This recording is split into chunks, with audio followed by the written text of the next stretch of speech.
नमस्कार, आप देख रहे हैं जेएमडी न्यूज। मैं हूं आपके साथ अंकुर पांडे। दोपहर के 3 बज चुके हैं और हम बात करने वाले हैं उन 3 खबरों की जो अभी तक प्रमुख रही हैं।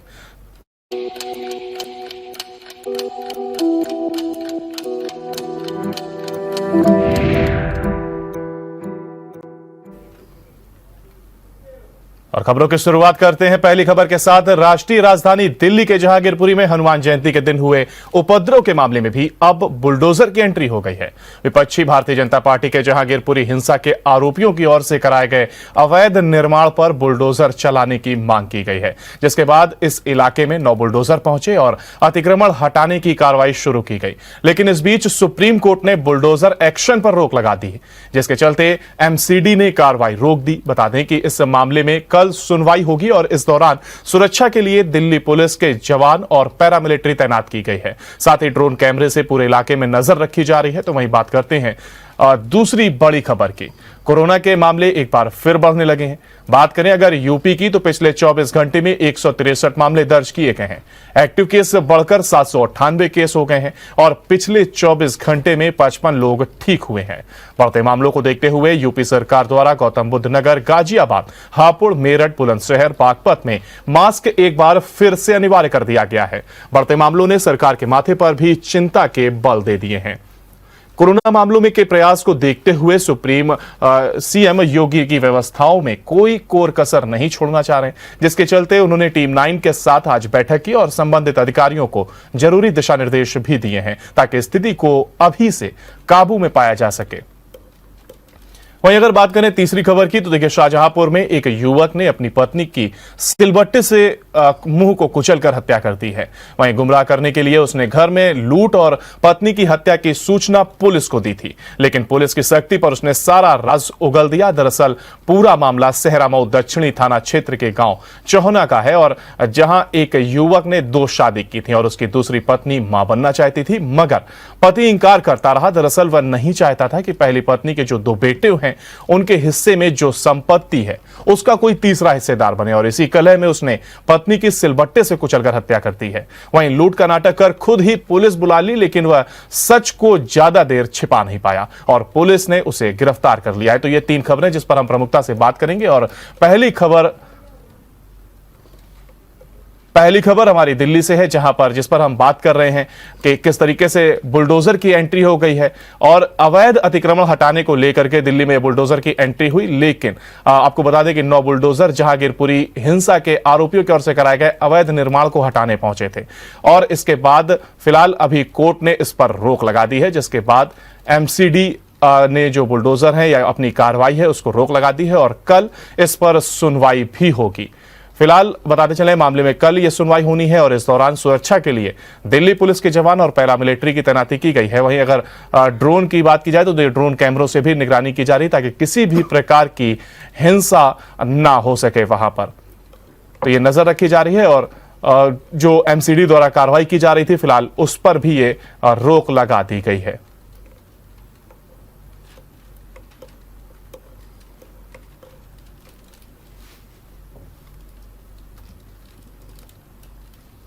तो दिल्ली से हम आपको बता रहे हैं, देखिए जहांगीरपुरी में पहले हिंसा होती है, जहां पर उसके बाद अब अवैध निर्माण को लेकर के बुलडोजर की कार्रवाई की जाती है।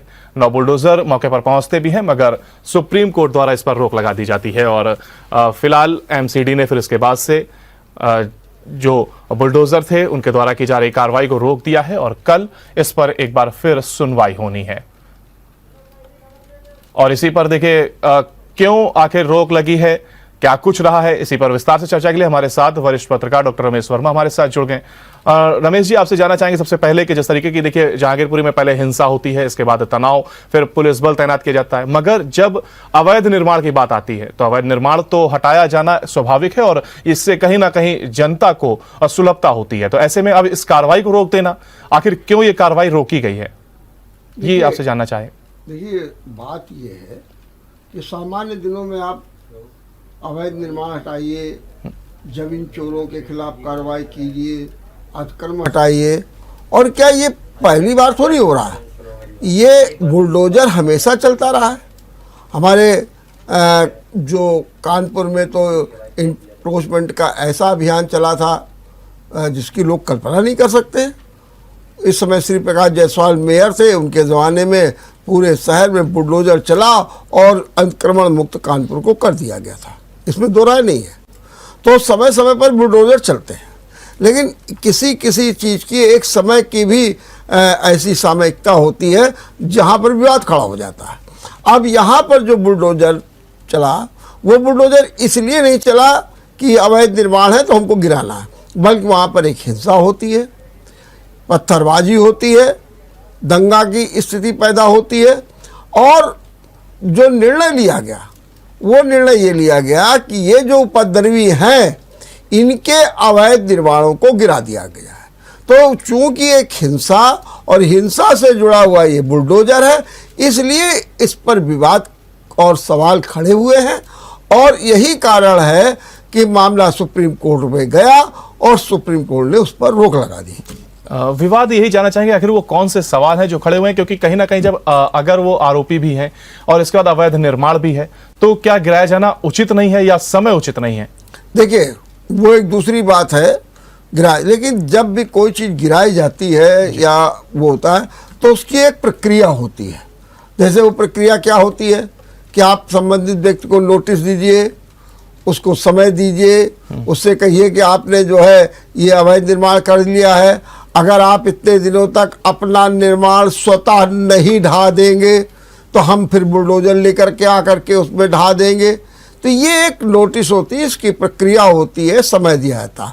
और कभी कभी इन्हीं समय का लाभ उठा करके लोग कोर्ट भी चले जाते हैं। तो इसमें ये भी कहा जा रहा है कि साहब हमको कोई नोटिस ही नहीं दिया गया, हमको कोई सूचना ही नहीं दी गई और हमको कोर्ट तक जाने के लिए मतलब न्याय मांगने के लिए भी हमको मौका नहीं दिया गया। तो इस आधार पर ये विवाद और सवाल खड़े हुए बुलडोजर पर और मामला जो है सुप्रीम कोर्ट पहुंचा। तो क्या ये मान के चला जाए कि जिस तरीके से सीएम योगी की सरकार में बुलडोजर ने अपना एक रुख अपनाया और देखिए जिस तरीके से माफियाओं पर बुलडोजर चला, ऐसे में दिल्ली में इस चीज को लागू करने की एक उत्सुकता के चलते क्या जल्दबाजी में कर दिया? क्योंकि जिस तरीके से आप कह रहे हैं नोटिस नहीं दिया गया, जो एक प्रक्रिया होती है वो नहीं अपनाई गई, तो आखिर किस बिहाफ पे 9 बुलडोजर भेज दिए गए और वहां पर यह कार्रवाई की जाने लगी? देखिए, दो बातें हैं। अब इसमें प्रक्रिया का पालन हुआ है या नहीं हुआ है या कागजी तौर पर पूरा कर लिया गया, तो ये तो मैं नहीं जानता हूँ। लेकिन जो विवाद है, जो लोग कह रहे हैं, उनका कहना ये है कि हमको कोई नोटिस नहीं मिला, हमको कोई सूचना नहीं दी गई, हमको कोई विचार। कभी कभी एक तर्क ये भी आता है कि आपने अवैध निर्माण कर लिया तो उसमें हम आपको नोटिस क्यों दें, एक ये भी बिंदु आता। तो खैर अब ये तो सुप्रीम कोर्ट कल देखेगी कि क्या होना चाहिए क्या नहीं होना चाहिए। लेकिन उत्तर प्रदेश में भी जहाँ चला, आपको एक बात मालूम होना चाहिए कि उत्तर प्रदेश में जब दंगे हुए तो हमारी योगी सरकार ने ये निर्णय ले लिया कि जो दंगा है उनसे भरपाई करेंगे, उनके पोस्टर्स तक लगाना शुरू कर दिए। चूंकि उसमें कानूनी खामियां थी, इसलिए वो जो उनसे जो वसूली होनी थी वो नहीं हो पाई, पोस्टर्स को हटाना पड़ा क्योंकि उसमें कई निर्दोषों के भी फोटो लग गए थे। तो उसके बाद जो कार्रवाई की है योगी सरकार ने, जैसे कि सरकारी जमीन पर आपने कब्जा कर लिया, उसकी उन्होंने अपनी प्रक्रिया बना ली, अवैध निर्माण कर लिया, उस पर जाकर के बिल्डो। और दूसरा, वो लोगों पर जो माफिया हैं, वो लोग जो अपराधी हैं। और आपको बताएं कि इसी बीच में योगी सरकार ने एक आदेश और कर दिया है, कहा है कि किसी भी गरीब की झोपड़ी और दुकान पर बुलडोजर नहीं चलेगा। बिल्कुल, मैंने अवैध निर्माण कर लिया और अवैध निर्माण के बाद आपने अपनी दुकान बना ली या झोपड़ी बना ली, गरीब है, एक चाय की दुकान लगाता है, कोई पेट पाल रहा है, तो ऐसा नहीं आप बुलडोजर वहाँ पे चला दें। क्योंकि ऐसी शिकायतें आने लगी थी कि लोग अपनी ज़मीन खाली कराने के लिए भी इस तरीके के हथियार अपनाने लगे, तो योगी ने रोक लगा दी। तो यहाँ पर जो भी कार्य हो रहा है वो एक नीति के तहत नियत की तरीके से किया जा रहा है। लेकिन वहीं दूसरी ओर अगर दिल्ली में अगर आज देखा जाए तो ये मामला गरमाया हुआ था, जहांगीरपुर का पथराव, और लोगों में बड़ी चर्चा थी, खींचतान थी, अपराधी पकड़े हुए आ रहे थे। ऐसे दौर पर जब जो चलाया गया तो वो विवाद का बिंदु बन गया। एक आखिरी सवाल आपसे लेंगे कि किस तरीके से कल जब सुप्रीम कोर्ट इसकी सुनवाई करेगा तो मुख्य रूप से किन किन बिंदुओं पर यह चर्चा हो सकती है? अब बिंदुओं में एक तो सबसे बड़ी बात यह है कि इसमें जो बुलडोजर चलाया गया उसके पहले सामान्य प्रक्रिया अपनाई गई कि नहीं अपनाई गई, संबंधित व्यक्ति को सूचना दी गई कि नहीं दी गई, उसको मौका इस बात का दिया गया कि नहीं दिया गया कि वो अपना खाली कर ले या नहीं कर ले। दूसरी चीज, क्या एक उपद्रवी है, और ये भी बिंदु आएगा कि एक उपद्रवी है, एक दंगाई है, तो अगर उसके खिलाफ कोई कार्रवाई की जाती है तो क्या उसमें इस तरीके की भी कानूनी प्रक्रिया बहुत जरूरी है। ऐसे तमाम बिंदु होंगे, वकील अपने तर्क देंगे, सुप्रीम कोर्ट सुनेगा और उसके बाद अपना निर्णय देगा। जी। ये और जानना चाहेंगे, जिस तरीके से देखिए कहीं ना कहीं असमंजस थोड़ा सा था कि प्रक्रिया जो होती है कानूनी प्रक्रिया वो अपनाई गई कि नहीं अपनाई गई, लेकिन क्या अगर रोक लगी है, सुप्रीम कोर्ट ने अगर रोक लगाई है तो क्या कोई वजह पक्का होगी या स्पष्ट रूप से कहा जा सकता है कि कुछ ना कुछ खामी जरूर मिली होगी उसके बाद ही ये रोक लगाई गई है? देखिए, प्रथम दृष्टया देखा जाता है नंबर एक, और जब एकदम कहीं देखिए आज जो हुआ है जहांगीरपुर के बाद, और सुप्रीम एक भगदड़ सी मच गई, ये हाहाकार सा हो गया, चीख पुकार हो गई। तो जब भी कुछ होता है, अरे भाई साहब शांत रहिए, शांत रहिए, शांत रहिए। तो कोर्ट ने वही अपनाया भी, ठीक है आप है, तो उन्होंने कहा भाई जाइए अभी रोक दीजिए जा करके, और रोक दीजिए और हम कल इस पर सुनवाई कर लेंगे, तत्काल रोक दीजिए, कुछ बना बिगड़ा नहीं जा रहा है, कल आप चला लीजिएगा। हालांकि इस पर भी विवाद है। विवाद ये हुआ, कहते हैं कि उसके बाद भी बुलडोजर चलता रहा सुप्रीम कोर्ट के आदेश के बावजूद, और कम्युनिस्ट पार्टी की नेता बृंदा कारात को जाना पड़ा स्पेशल पुलिस कमिश्नर के पास और दिखाना पड़ा ऑर्डर। अच्छा, उनके पास क्या थी जो बुलडोजर नहीं रोका, तो ये तो बात आ गई कि रोक लग गई, रोक लग गई, रोक गई, लेकिन जो एमसीबी थी उसके पास कोई ऐसा लिखित रूप में आदेश नहीं आया था। तो जब उनके पास पूरी तरीके से आदेश आ गया तब उन्होंने अपना बुलडोजर रोका, तब तक काम तमाम हो गया था। एक महिला ने चिल्ला करके कहा कि अब क्या करियो, अब तो हमारा जो कुछ रहा है सब लुटेगा।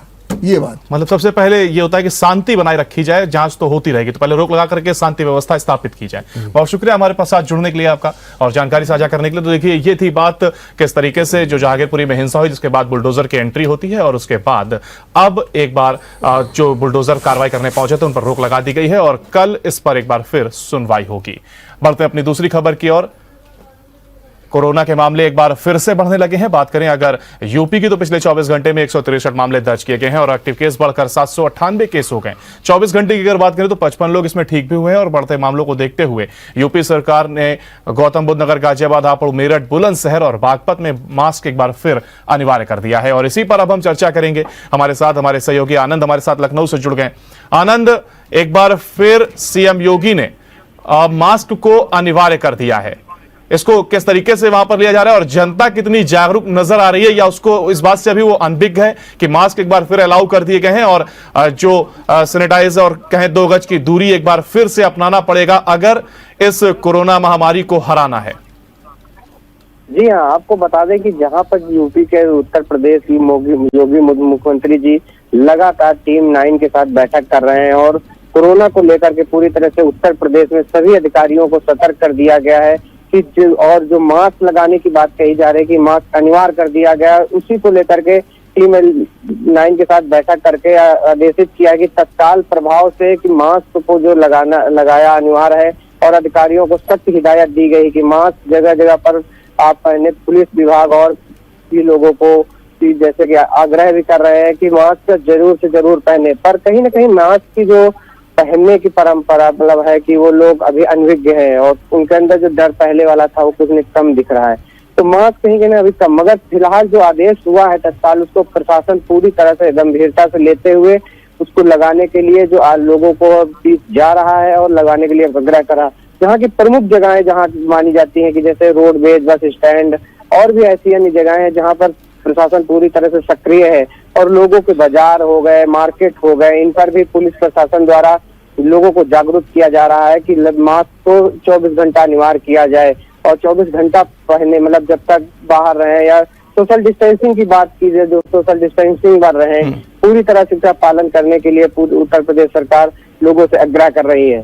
आनंद, योगी सरकार ने साफ तौर पर कहा कि देखिए उन लोगों को चिन्हित भी किया जाएगा साथ साथ जिन्होंने अभी डबल डोज नहीं लिया, यानी वैक्सीनेशन को अपनी डबल डोज को कंप्लीट नहीं किया है। तो क्या इस पर कार्रवाई शुरू हो गई और ऐसे लोगों को चिन्हित किया जा रहा है?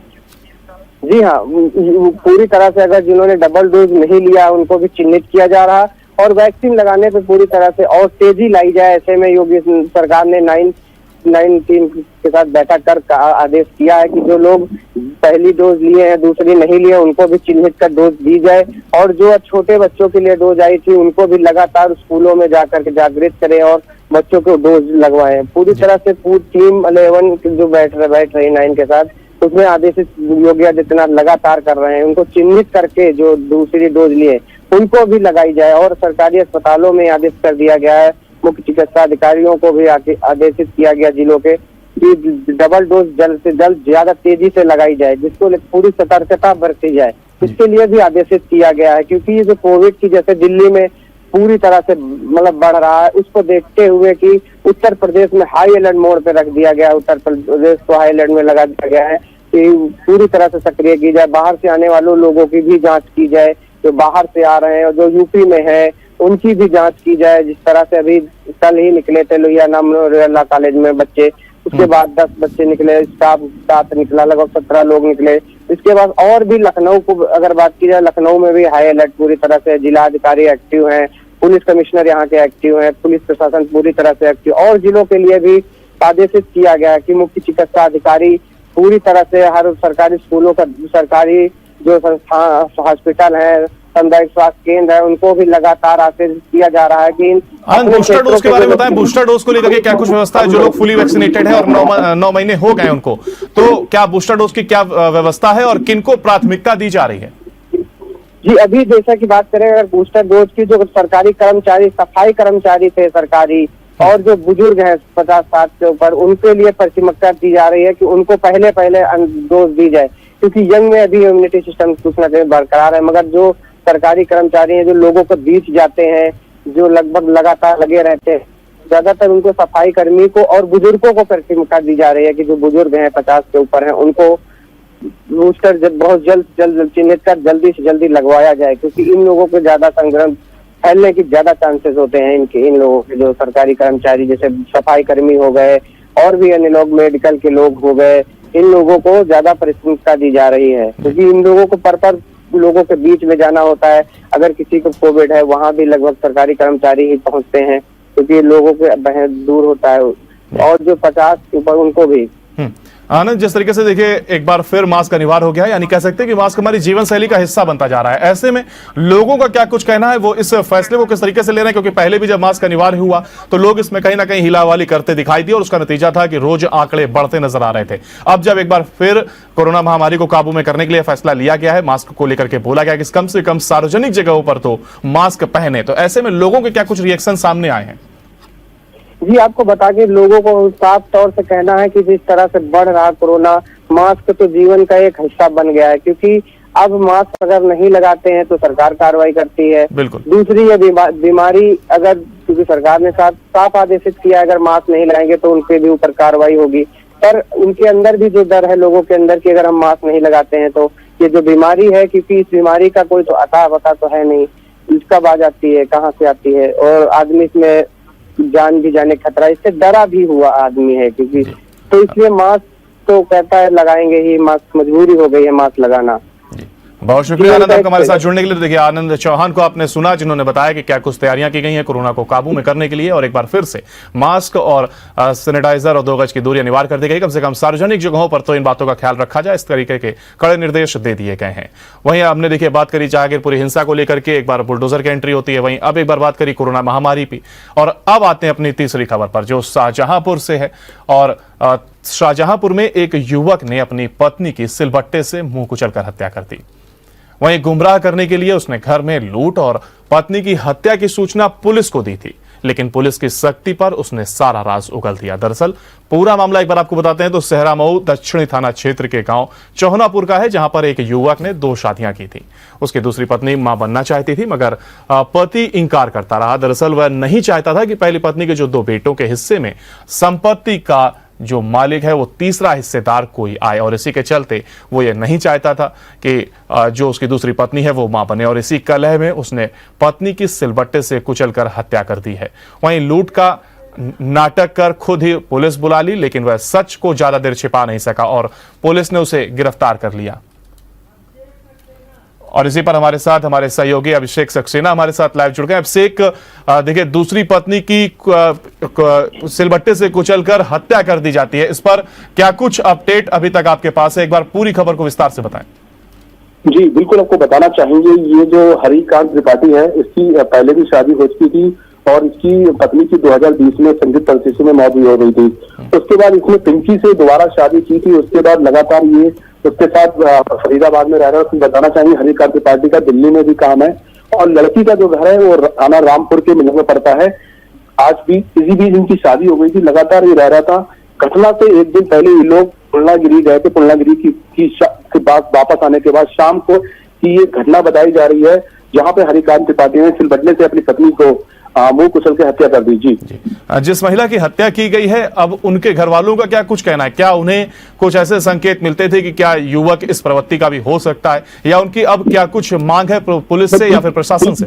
बिल्कुल सही कहा आपने। कहीं ना कहीं देखिए, अगर लड़की के पिता से बात करने की कोशिश की गई थी, उसका वो लड़की का पिता बार बार यही कह रहा था कि वहां पे मत जाओ, ये तुम्हें मार देगा, लेकिन बार बार घर वाले संकेत भी कर रहे थे। लेकिन कहीं ना कहीं लड़की ने अपनी मर्जी से शादी की थी हरिकांत से, तो कहीं ना कहीं उसे विश्वास भी करती। लेकिन आपको बताना चाहेंगे, मामला जो है पूरी तरीके से जमीन जायदाद चला है, क्योंकि पहली पत्नी से 2 बच्चे हैं, राहुल और रोहित। कहीं ना कहीं ये लोग इसके बीच में बाधा भी बन रहे थे लगातार। और हरिकांत त्रिपाठी ये चाहता था कि उसकी जो पत्नी है पिंकी, वो गर्भ धारण ना करे, इसके लिए उसने उसका कई बार अभाषण भी कराया था। आपको बताना चाहेंगे कि कहीं ना कहीं परिवार वाले जो है इसको लेकर काफी नाराज दिखाई पड़े, क्योंकि उनका साफ तौर पे कहना था इसमें पूरा इसके पति का हाथ है। हालांकि उसने लूट की झूठी सूचना दी। इसके बाद कहीं ना कहीं इस तरीके के मामले जो है सामने आते नजर आए। जी, जिस तरीके से देखिए संपत्ति का ये विवाद है और पहली पत्नी के बेटों का से जुड़ा ये मामला है, तो ऐसे में क्या जो पहली पत्नी है उसका भी कुछ हाथ इसमें हो सकता है? और क्या पहली पत्नी का बयान या आपने उनसे बात करी हो, क्या उसका भी कुछ इसमें हिस्सा है, या उसके कहने पर यह हत्या की गई है? जहां तक पुलिस की बात की जाए तो पहली पत्नी की जो बेटे हैं राहुल और रोहित, उनके खिलाफ नामजद उनका मुकदमा दर्ज किया गया। हालांकि उनकी गिरफ्तारी नहीं हो पाई है अभी, लेकिन अभी तक का अपडेट आपको बता रहे हैं। हरिकांत त्रिपाठी है, उसको पुलिस ने पहले ही अपने कस्टडी में लिया था, उसका चालान कर दिया, उसे जेल भेज दिया गया है। और जो बेटे हैं उनके खिलाफ पुलिस जो है लगातार पकड़ने की दबिश डाल रही है। लेकिन कहीं ना कहीं अगर बात की जाए, संपत्ति का मामला कहीं ना कहीं सामने आया था। हालांकि आप जो पहली पत्नी है उसका नाम अभी कहीं सामने नहीं आया है, लेकिन ये हो सकता है कहीं ना कहीं उसके जो बेटे हैं उनकी मिली जगत का मामला इसमें सामने आ रहा है। संपत्ति का क्या आकलन किया गया है? कितने की संपत्ति या कुल आंकड़ा कितना है? अगर बात की जाए संपत्ति की बात की जाए, संपत्ति के बारे में पूरा विस्तृत जो है तो नहीं पता लगा पाया। लेकिन आपको बताना चाहेंगे, जो युवक है हरिकांत त्रिपाठी, वो प्रॉपर्टी का काम करता है, इसलिए उसकी फरीदाबाद में भी संपत्ति है। दिल्ली के बदरपुर में उसकी संपत्ति है। शाहपुर के सेरामऊ दक्षिणी में उसकी संपत्ति, सेरामऊ के दक्षिणी में इसके चाचा रहते थे। पिंकी को ये अक्सर ही शाहपुर लेके आया करता था। वहीं पे यही उसी शाम जिस दिन लेके आया था, उसी रात में कुछ शायद वाद विवाद हुआ। आपको ये भी बताना चाहेंगे कि जो फॉरेंसिक साइंस की टीम गई थी, उसे मौके से वहां पे नशीली दवा के रैपर्स भी मिले, उनको कलेक्ट भी किया है, उनको लैब के लिए भेजा भी है। आपको ये भी बताना चाहेंगे, कहीं ना कहीं ये हो सकता है कि पहले पिंकी को बेहोशी की नशा दी या नशे की दवा दी गई, उसके बाद सिलबट्टे से कुचल के हत्या की गई हो। जी, बहुत शुक्रिया इस पूरी जानकारी के लिए, आप हमारे साथ जुड़े, जानकारी साझा की। तो देखिए, दूसरी अपनी पत्नी की हत्या कर दी है युवक ने, सिलबट्टे से कुचलकर यह हत्या की गई, और वहीं संपत्ति का यह पूरा विवाद बताया जाता है। तो ये थी 3 खबरें जिन पर हमने प्रमुखता से बात करी।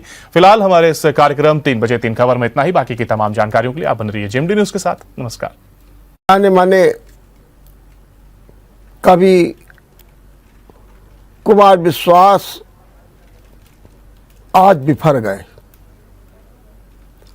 और इतना बिफर गए कि अरविंद केजरीवाल को तो सुनाया ही, बल्कि पंजाब के मुख्यमंत्री भगवंत मान को भी आगाह कर दिया। मैं चेतावनी दे रहा हूं, इस चेतावनी को याद रखना, तुम्हारे साथ भी धोखा होगा। सीधे सीधे शब्दों में कहा। और मामला क्या था? आज सुबह सुबह पंजाब पुलिस कुमार विश्वास के घर पर पहुंच गई। बस कुमार विश्वास ने जैसे ही पंजाब पुलिस को देखा तो बस बिफर गए। उन्होंने ट्वीट करके सीधे तौर पर भगवंत मान को आगाह कर दिया और ये भी बताया कि उनके ही कहने से उन्हें आप पार्टी में शामिल किया गया था। माने कुमार विश्वास बता रहे हैं भगवंत मान को कि मेरे ही कारण आप आए थे, और ध्यान रखना मैं चेतावनी दे रहा हूं कि तुम्हारे साथ भी एक दिन बड़ा धोखा होगा। अरविंद केजरीवाल करेंगे। अब अभी तक ये तो नहीं पता चल पाया कि आखिर पंजाब पुलिस पहुंची क्यों इनके घर। इस बात का जिक्र कहीं पर भी कुमार विश्वास ने नहीं किया और न पंजाब के मुख्यमंत्री भगवंत मान की ओर से ही कोई बयान आया है। ये पंजाब पुलिस पहुंच क्यों गई, क्या चाहती थी और फिर क्या हुआ, इस बात को भी कुमार विश्वास ने नहीं बताया कि भाई पुलिस ने उनसे कुछ पूछा, जांचा, क्या किया, कुछ भी नहीं। लेकिन ये सब कुछ जो हो रहा है, वो जो एपिसोड है, वो अरविंद केजरीवाल और कुमार विश्वास के बीच जो खटास पैदा हुई, दोनों एक ही मंच पर थे आपके, लेकिन राज्यसभा चुनाव को लेकर के एक जबरदस्त अलगाव हो गया। कुमार विश्वास की अपनी राह, अरविंद केजरीवाल की अपनी राह, और दोनों लोग अपनी अपनी राह पर चलने भी लगे। लेकिन ये बात वहीं तक नहीं रुकी।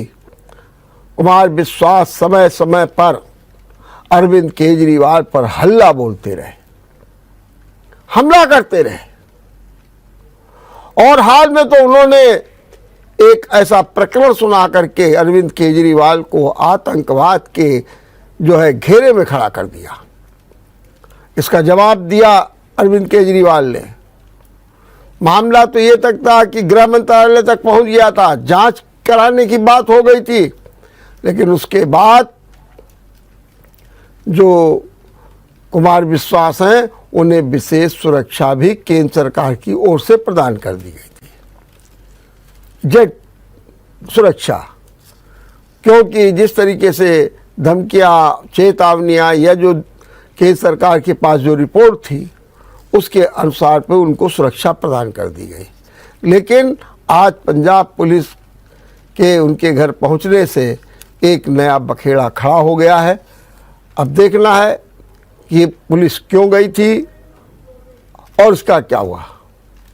वहीं दूसरी ओर उत्तर प्रदेश में नई तबादला नीति तेजी के साथ लागू करने का प्रयास किया जा रहा है। ऑनलाइन अब तबादले होंगे कर्मचारियों के, जहां पर जो 3 साल तक है उनको हटाया जाएगा, लेकिन कर्मचारियों को मनचाही पोस्टिंग भी मिलेगी, तबादला का जिला भी मिलेगा। कैसे, किन्हें? उन कर्मचारियों को जो बड़ी निष्ठा से, लगन से काम करते हैं, जिनका रिकॉर्ड अच्छा है, जिनके बारे में लोग कहते हैं कि कर्मचारी हो तो ऐसा हो, ऐसे कर्मचारियों को उनके मन मुताबिक जिला दिया जाएगा, पोस्टिंग दी जाएगी, और इसके लिए उनसे 3 प्राथमिकताएं भी मांगी जाएंगी। लेकिन सारा कुछ होगा ऑनलाइन। जल्दी ही नई तबादला नीति और नई तबादला एक्सप्रेस आने वाली है। देखते रहिए बड़ी खबर। नमस्कार। अगर आपको हमारा वीडियो पसंद आया हो तो हमें लाइक करें, सब्सक्राइब करें और ज्यादा से ज्यादा शेयर करें, और हाँ, बेल आइकॉन दबाना ना भूलें ताकि हर खबर का अपडेट आप तक पहुंचे तुरंत। आप हमें इंस्टा, ट्विटर और फेसबुक पर भी फॉलो कर सकते हैं। हमारी आईडी है @JMT News Flash।